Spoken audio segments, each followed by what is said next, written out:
భారత రాష్ట్ర సమితి కార్యనిర్వాహక అధ్యక్షుడు వరంగల్కు రావడం జరుగుతున్నది. దానికి ఎందుకంటే 2023 మే 6వ తారీఖు నాడు ఆనాటి కాంగ్రెస్ పార్టీ ఈనాటి కాంగ్రెస్ పార్టీ మరి నాయకుడు అదేవిధంగా నేటి ప్రతిపక్ష నాయకుడు రాహుల్ గాంధీ గారు వరంగల్ ఆర్ట్స్ కాలేజ్ గ్రౌండ్కి వచ్చి రైతు డిక్లరేషన్ అని చేపట్టిండు.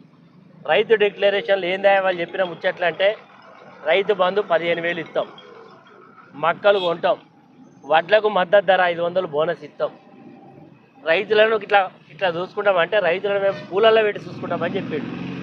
23 అయిపోయింది, 24 అయిపోయింది, 25 అయిపోయింది, 26 3 సంవత్సరాలు అయింది.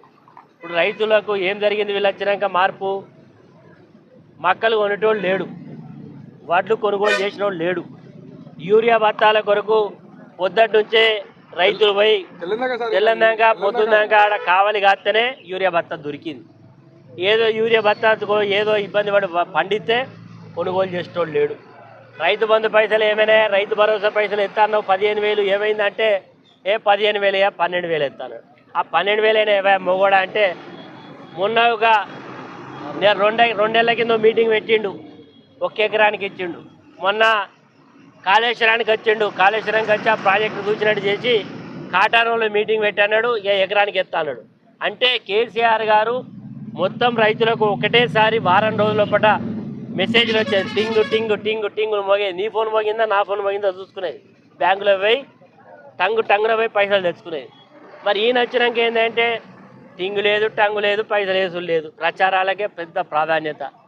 అసలు ఏం కూడా పట్టింపు లేకుండా రైతుల విషయంలో నిర్లక్ష్యంగా వివరిస్తున్నది. కాబట్టి రైతులను మోసం చేసినందుకు ఒకసారి గుర్తు చేయడం కొరకు వరంగల్లో రైతు డిక్లరేషన్, రైతులను మోసం చేసినందుకు మోసపడ్డ రైతుల పక్షాన భారత రాష్ట్ర సమితి ఉందని తెలియజేయడం కొరకు రేపు మేము వరంగల్లో 6 నాడు పెద్ద ఎత్తున మరి రైతులతోటి ధర్నా చేయబోతా ఉన్నాం.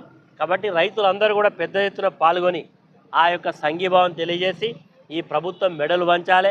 ఎందుకంటే రుణమాఫీ చేస్తామన్న 2 లక్షలు అయిన అదే రుణమాఫీ ఎవరికి రుణమాఫీ కాలే. అదొక పెద్ద ప్రయాస, పెద్ద బోకస్. ఈ ప్రభుత్వమే ఒక బోకస్.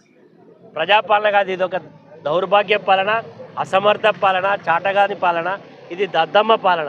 దద్దమ్మలు ఉంటేనే గిట్లుంటుంది. కాబట్టి రైతుల పక్షాన మా యొక్క నిరసన తెలియడానికి చేస్తున్నాం. అందరూ కూడా రావాల్సిందిగా ఈ సందర్భంగా కోరుతున్నాం. జై తెలంగాణ.